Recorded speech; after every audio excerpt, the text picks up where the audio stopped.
Anyway, but all of us must understand that cerebral palsy is a condition where the management is eminently possible, and only very few percent, less than 5% requires custodial care. And many times as pediatricians, we all can manage many problems associated with cerebral palsy, and it is the pediatrician that who must manage these associated problems. And that includes deformities, bone and joint involvement, seizures, visual impairment, squint, including cortical visual impairment, cognitive disabilities, which may range from just specific learning disorders to severe intellectual disability. And we must be the people who will be able to manage the social implications of this cerebral palsy related problems. So in this, I'll be trying to discuss the following: the early diagnosis, because I may not be dealing much, but once it is diagnosed, because this talk is mainly intended to be the after management. So I'll be doing the treatment aspects, medical, surgical, and the social management of these children. And as I have mentioned, the management of the associated problems, that is more important for a pediatrician. So just we will know what is cerebral palsy first, because most of the time it is suspected when there is a delay in development of milestone. And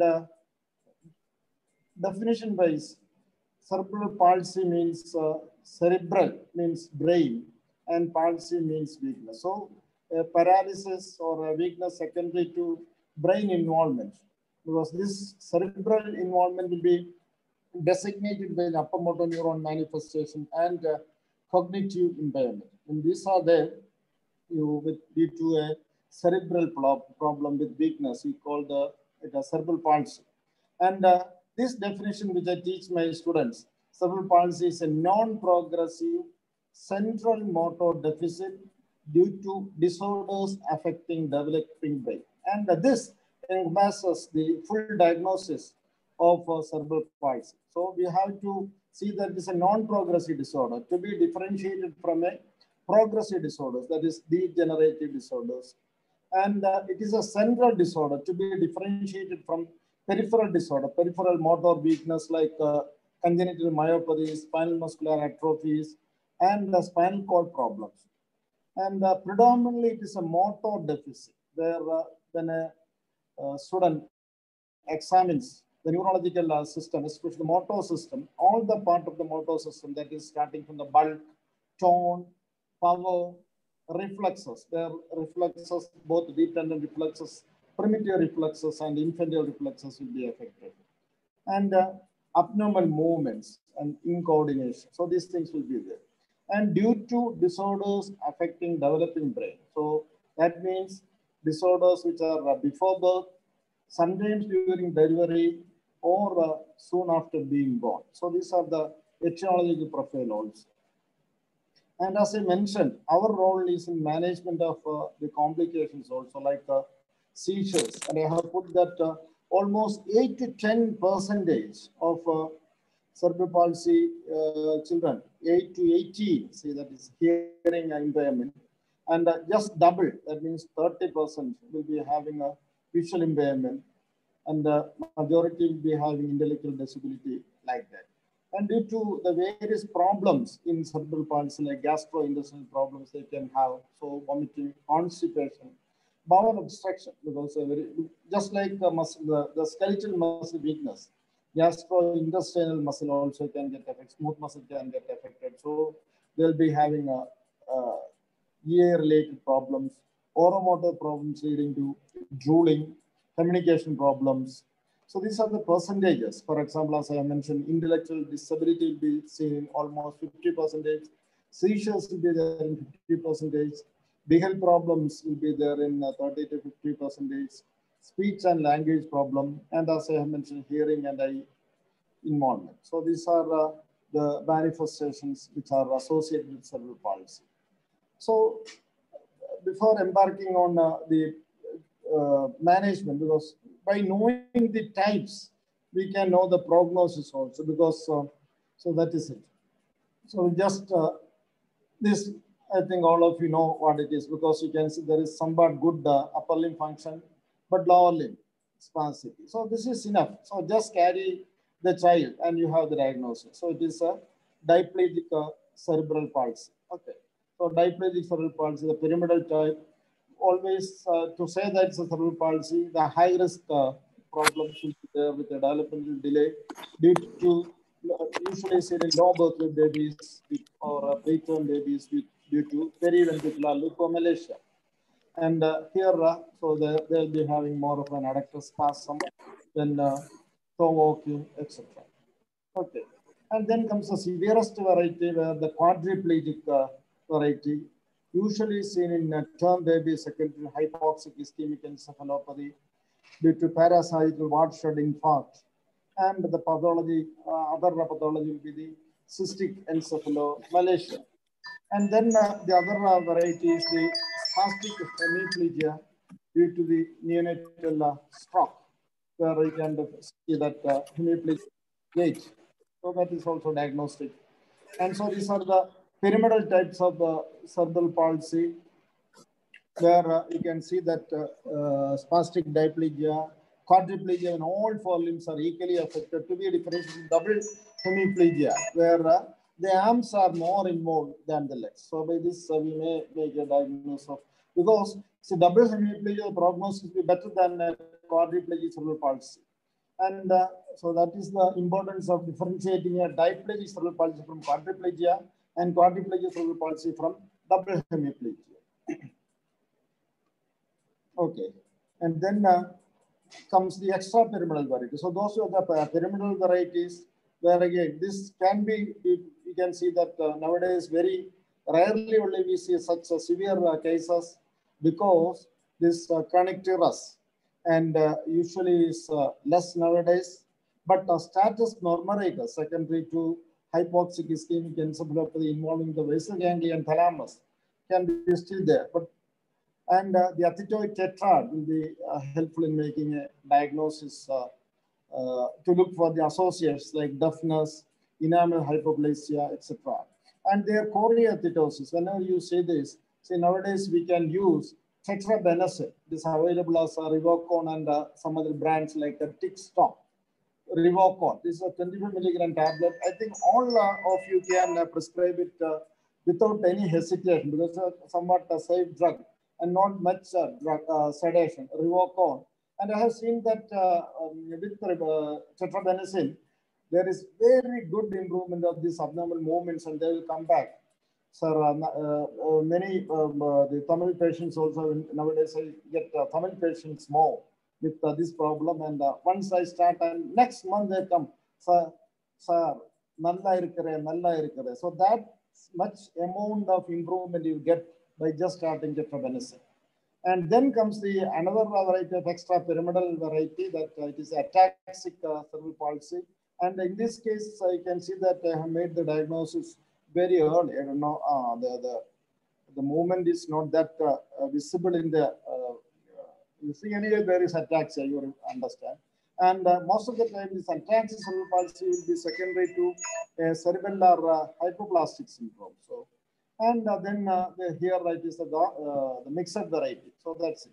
So this is the recapitulation. So these are the spastic varieties. We can see the hemiplegic, see diplegic, quadriplegic, and these are the extrapyramidal dyskinetic, athetoid, dystonic, and ataxic varieties. So this is the approach. I'm not going to that where.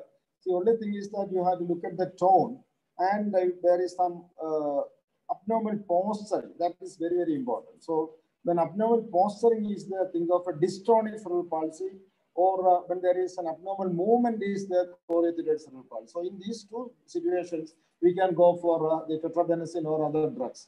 But if that is not there, for example, the spastic varieties, as you can see in the first column, then you have to go for an antispastic drug. So that is, and again, I look for any ataxia. If it is an ataxic cerebral palsy and tone is too low, then we'll make a diagnosis of atonic cerebral palsy. Okay, hypotonia without any ataxia. Then possibility of a hypotonic variety where the prognosis will be poor.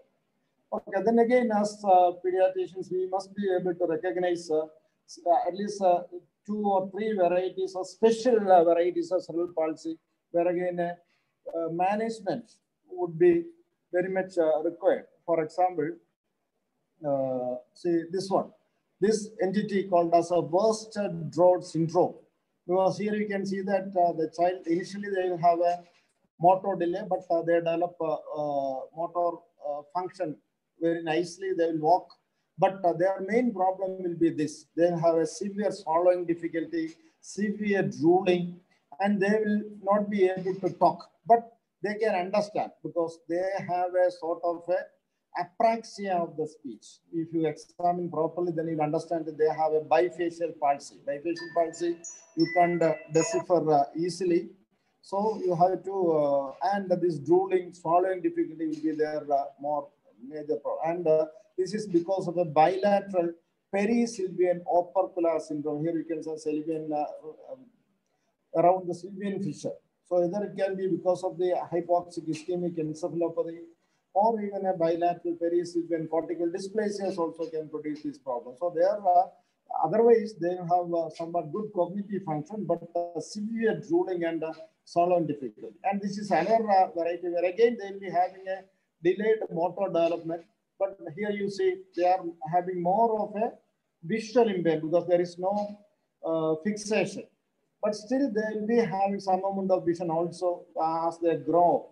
And this is where dominant manifestation, the cortical blindness, or nowadays we call it as a cortical visual impairment. Here, the problem will be mainly because of a bilateral parieto-occipital involvement. And nowadays we are seeing lot of this one, that is neonatal hypoglycemic brain injury, where you can see that the posterior part, see here, this is the acute one with the T2 weighted image showing the hyperintensity, the Pareto occipital region, and then later the sequelae, where again you can see that this even again will be having a bilateral cortical visual impairment, and then they'll be having more of a intractable seizures, and initially again they'll be having a delayed development. So again, we have to be careful about early monitoring of blood sugar in the newborn phase. So this is because they can have 2 types of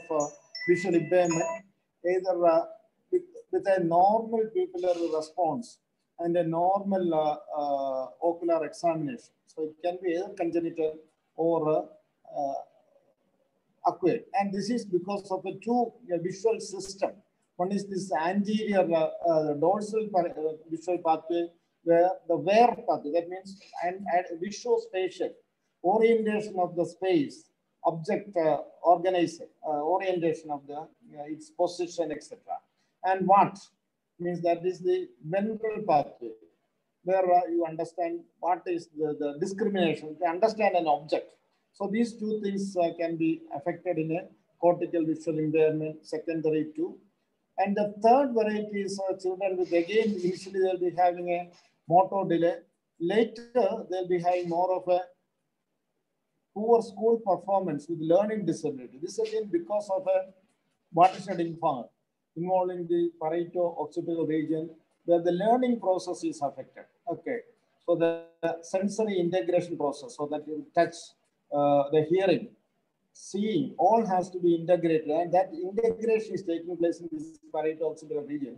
And when this region is affected, the lesion is more in this region, we have more of a poor school performance with learning disorder. So again, look for that, and so we can take care of all those things. So what is your role? So our role is to confirm that the history does not suggest a progressive or a degenerative disease. So if it is a degenerative disease, surely you know that you may not be able to manage, so you have to send them for a specialized investigation and management. Once you have made a diagnosis of palsy, classify the type, as I have discussed, and then screen for associated condition, because this should not be missed at all.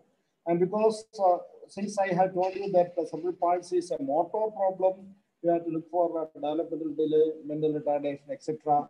Then vision, because vision and hearing has to be assessed as early as possible. You know, that is where we are going for this OAE in the newborn period, and before 6 months itself, hearing aid should be given. And then watch for in speech and language delay. Don't think that because the father or the grandfather talked late, the child is talking late, but they have to be given early intervention itself. And then again, they'll be having various feeding problems, swallowing dysfunction. So they have to be helped for feeding early itself. So early introduction of semi-solids and then solids. Otherwise, even at the age of 6 months, many parents will be mixing the food in the mixies and just instilling the food using a funnel even, and look for any seizures. Seizures should, especially certain type of subtle seizures may be missed, because that itself will retard the improvement. So after identifying, your role is younger than 3 years, because most of the time as pediatricians will be making a diagnosis very early. So before the age of 3 years, you think that early intervention services are very important. Don't wait. Earlier people were waiting till 3 years for the physiotherapy, occupational therapy, etc. to be started. So that means you start from the newborn period itself, and then continue with that. For older persons, mobility will be the most important thing. For that, manage with this spasticity, they may require, and don't forget about the educational aspects, and ask for the related services. So for this, definitely a multidisciplinary team will be required.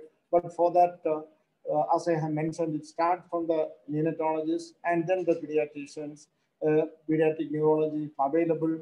Then even an interventionist, sociologist, psychologist, speech therapist, all will be required in the management. So early stimulation, because on this early stimulation actually just follow the developmental pattern. That's all, because all of us know it, because the baby must dial a social smell. So talk to them. Then they require a visual stimulation. They require all sorts of sensory stimulation. So start that. And then by step, for example, looking for the development of head control. See, these simple things you can advise. You don't refer them to a developmental therapist or a physiotherapist. So these things, just spending 5 minutes with them. See the method by which head steadiness can be improved. See, keep the child on the mother's lap and show some objects like this. So that means the child is looking up.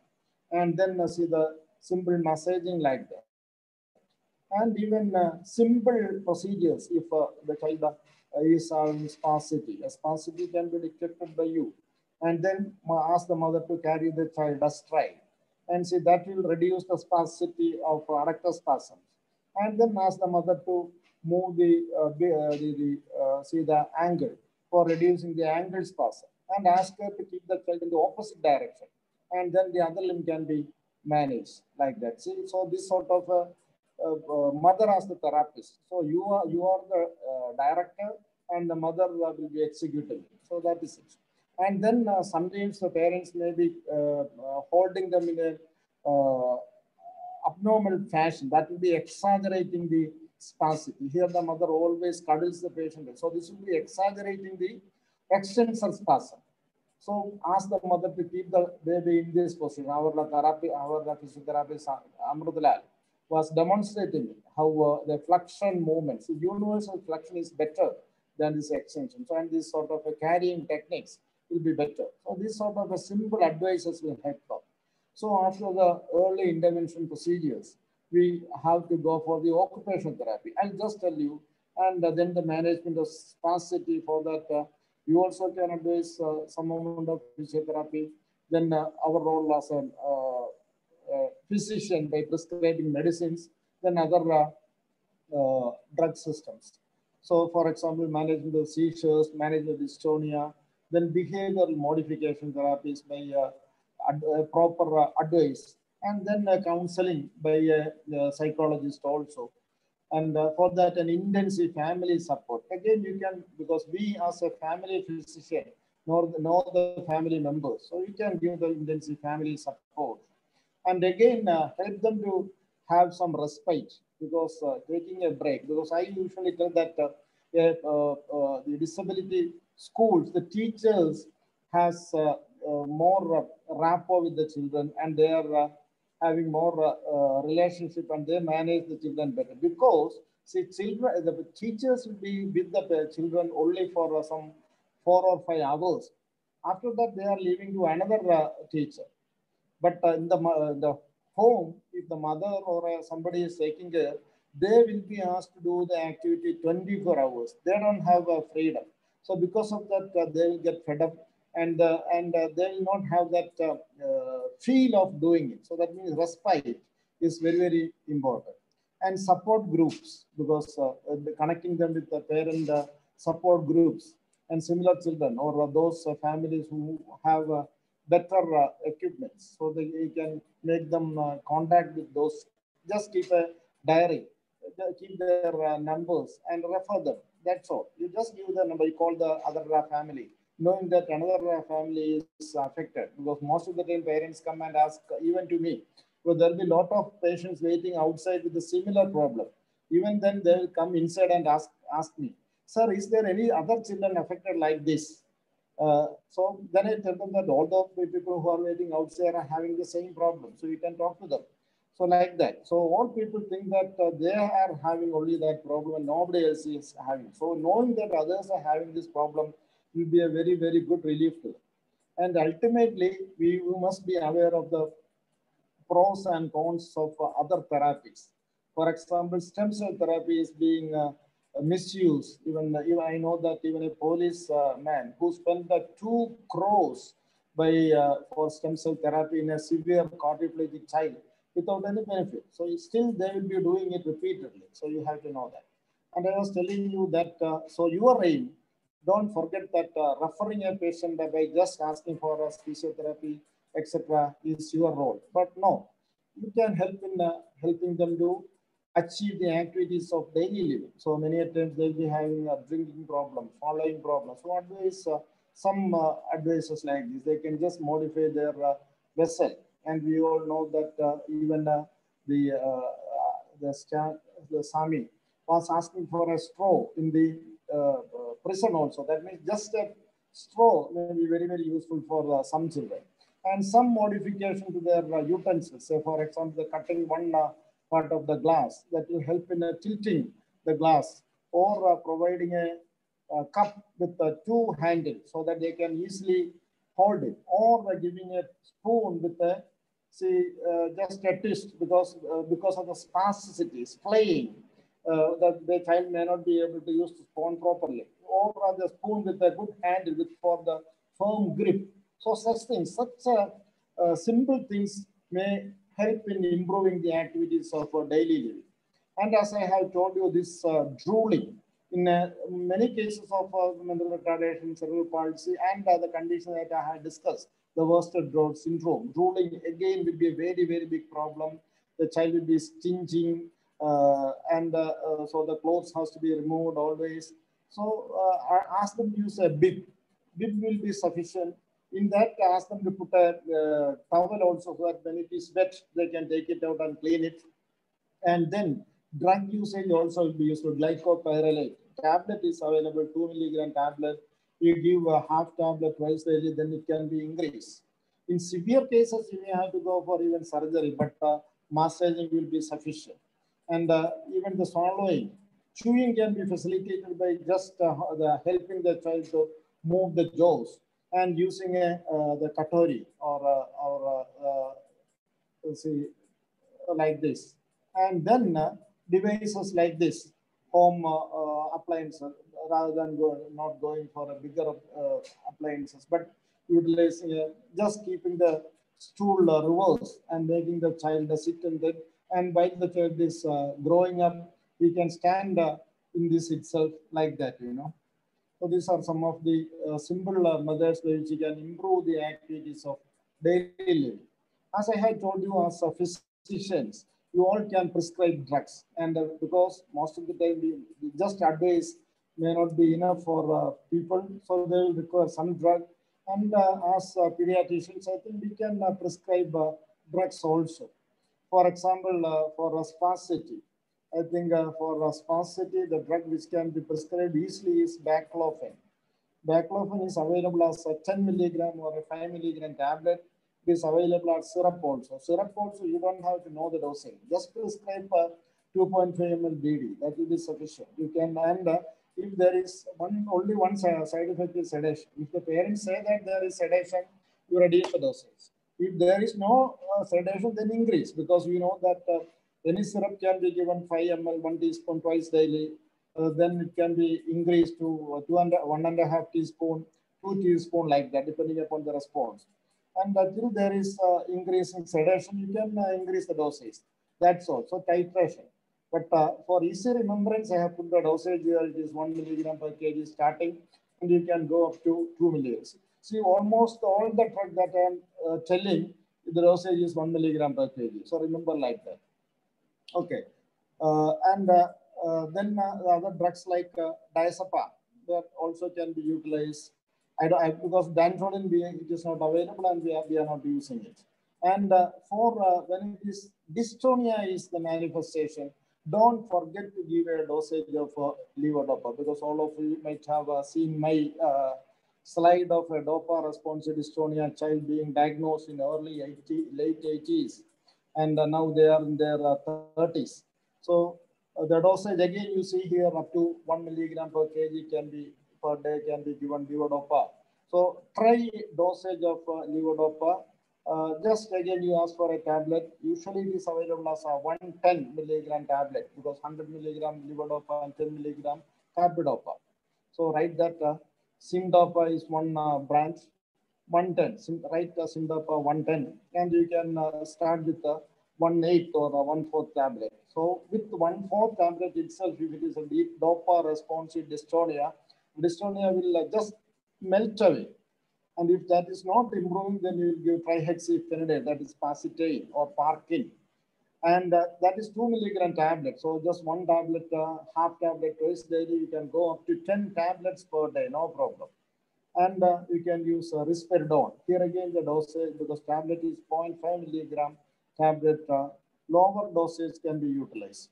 And as I have mentioned, tetrabenazine or Rivocon is another drug that is 25 milligram tablet. Again, you start with 1/4 tablet, go up to 1 to 2 tablets per day. So that way you can manage the chorea and the dystonia. So these are for you. So once again, I'll tell you baclofen available as syrup and tablets, because it is 5 milligram or 10 milligram strength. And start with a half tablet, then increase up to 2 tablets twice daily. Then Pacitane, risperidone, tetrabenazine. These are the drugs. Earlier, you all may be aware of Serenase or haloperidol. Nowadays, we don't use it much because of sedation and the extrapyramidal manifestations. And then comes you are identifying the subtle seizures. I told you this is many times missed.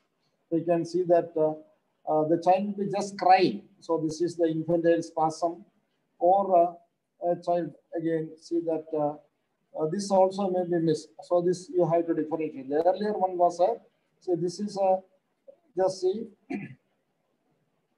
that is a spasm or epileptic spasm, and this one is an ectonic seizure. Just watch there. Okay, so this is ectonic seizure. So this again, whenever you see a seizure, either the drug will be started by the neurologist, or initially you can start sodium valproate tablet. Again, as I have told you, just start in any age you can give 2.5 ml BD. Say for example, after 6 months onwards, 2.5 ml BD, then you increase for 5 ml BD like that.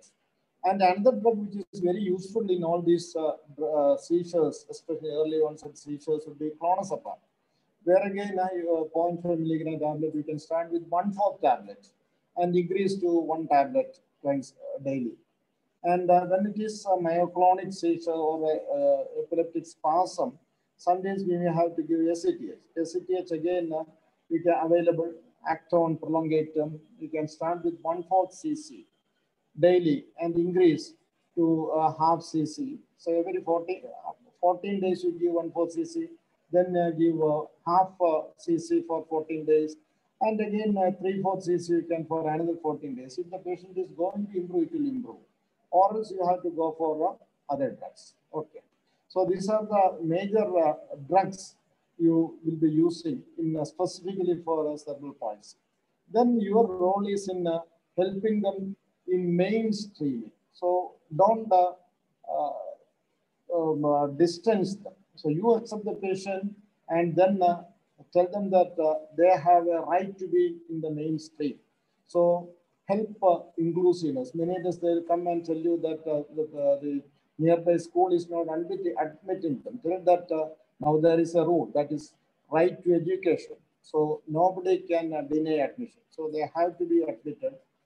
And next thing would be to improve the communication of the child. Okay, so various types of communication devices has to be utilized, and that is also important. That is enabling the disabled. I always tell that you remember 4 E's.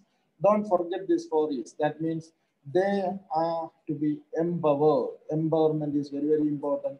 And they have to be given equal opportunity, because opportunity should not be robbed, because the mother, parents usually initially rob the opportunity because they don't allow the child to even drink. They spoon feed them. They don't train with the spoons, and then they don't allow them to dress. They don't allow them to button. So that means initially the parents will be robbing the opportunities. Then the society will not allow them to do things because they will not be given education. That means you give opportunities. Then education is very important. And then employment, by as they grow, by adolescence, they must be equipped for an employment. And then they all have a right to entertainment, because many times when the parents are going out, these children will not be taken. And so tell them that you have to take them out, and everybody knows that these children have their own, that is the most. So remember these 4 E's: enabling the disabled. So they require care and education. For that, parent education is required. For some children, special education, and as I have mentioned, vocational training. And as the age advances, they may require help in sheltered workshops.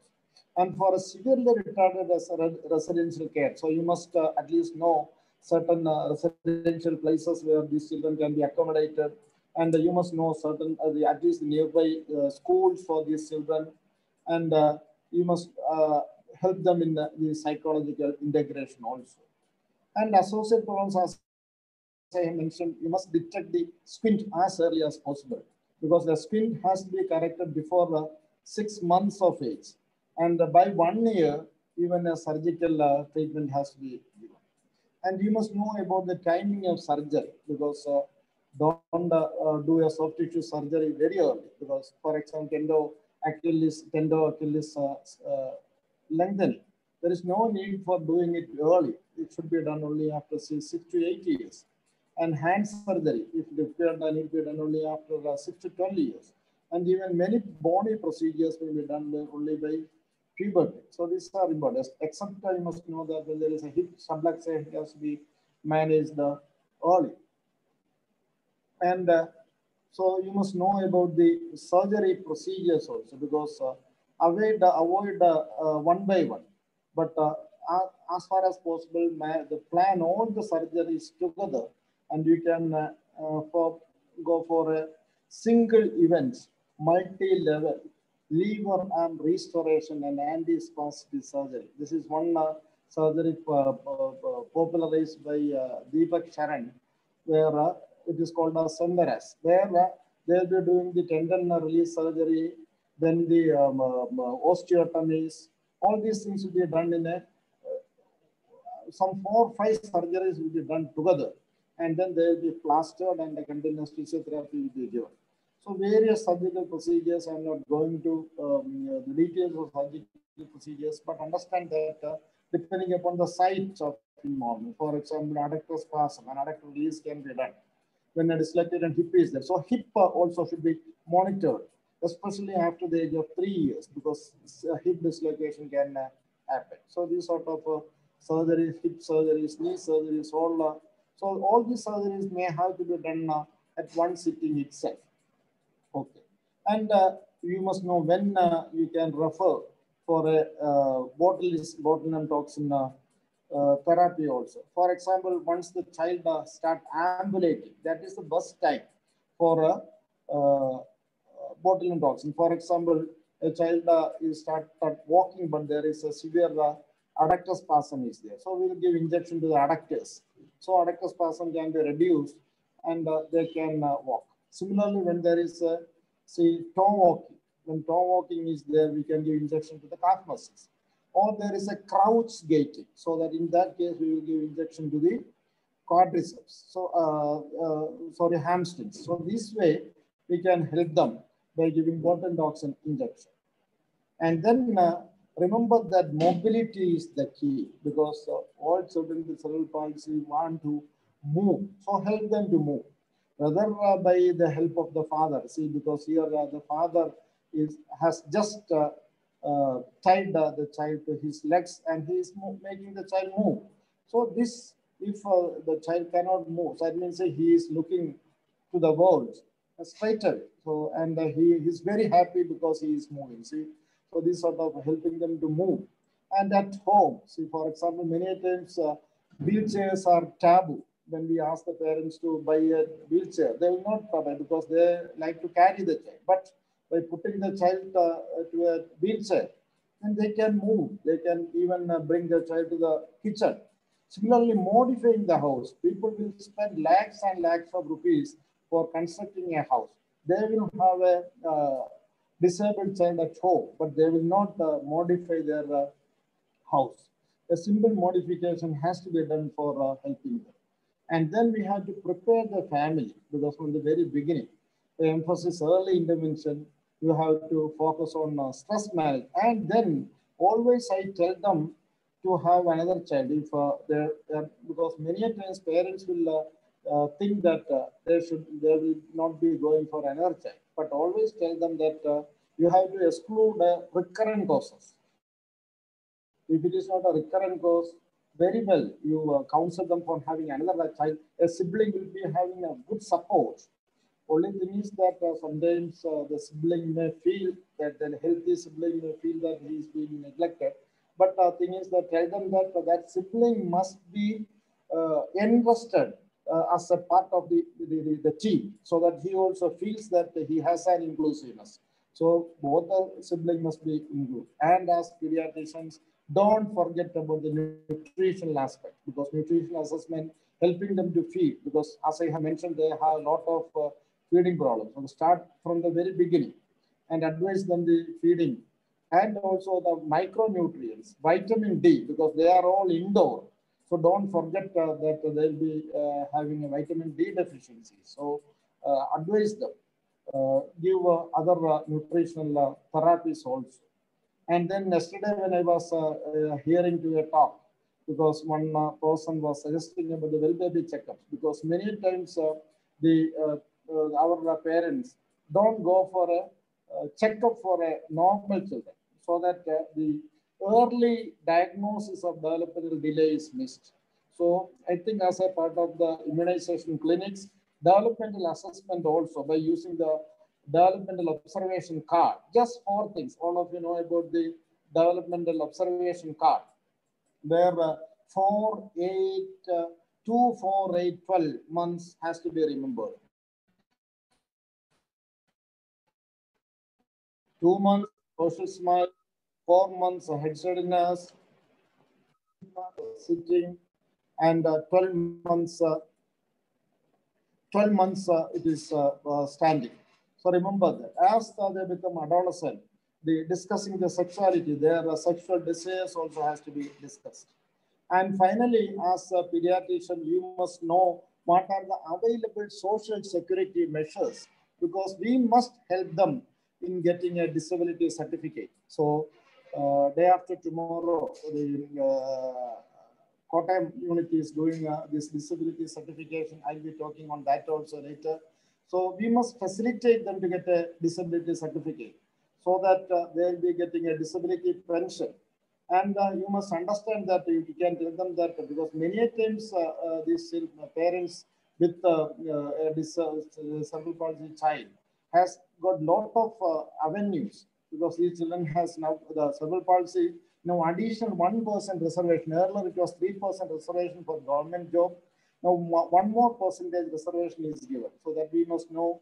And then we must know that they have a reservation for school admission. They have reservation for college admission.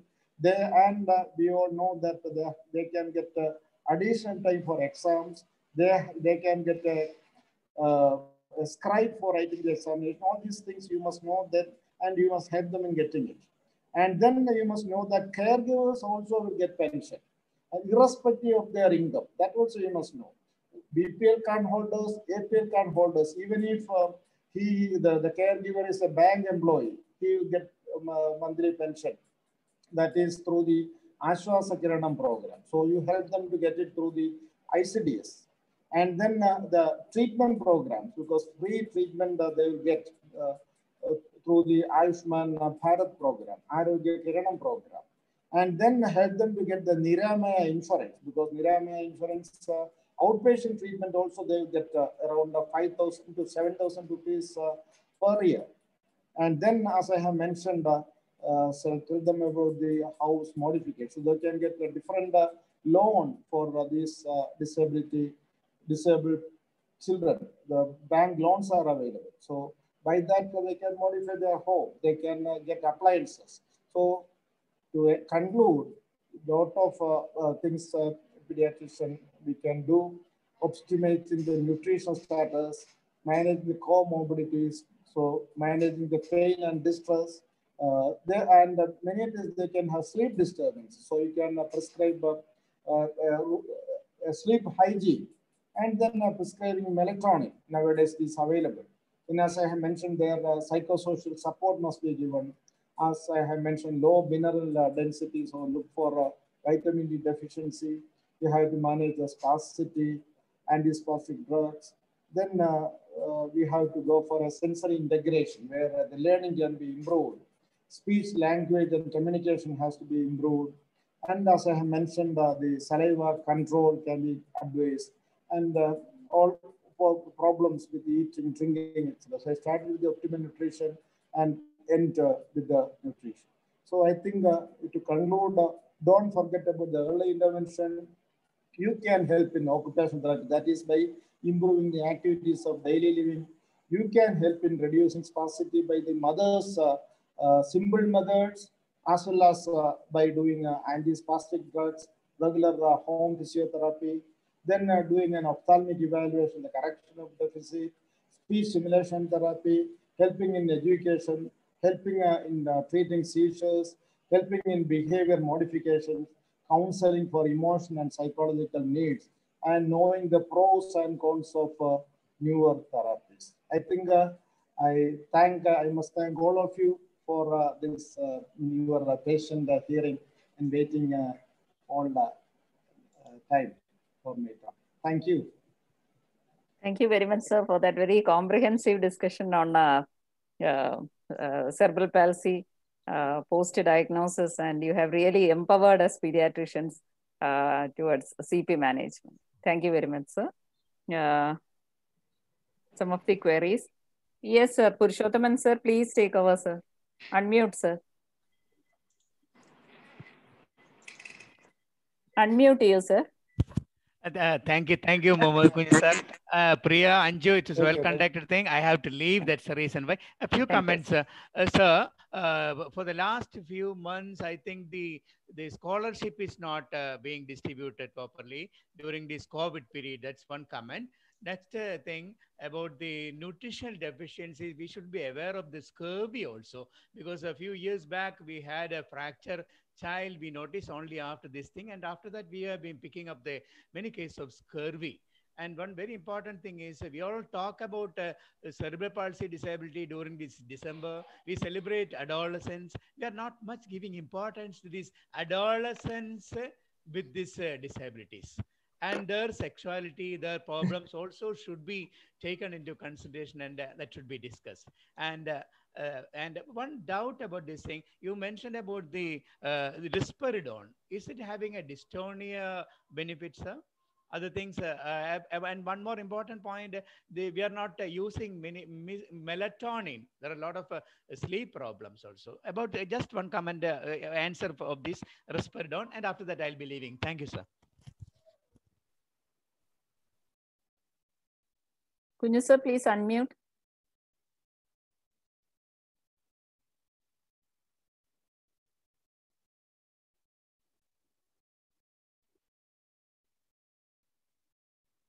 Sir, unmute, sir.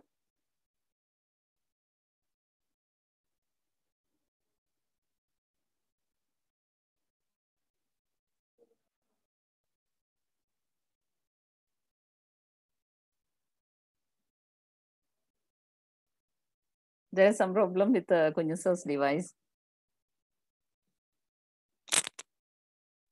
Okay, because you are not allowing me to unmute. That is why.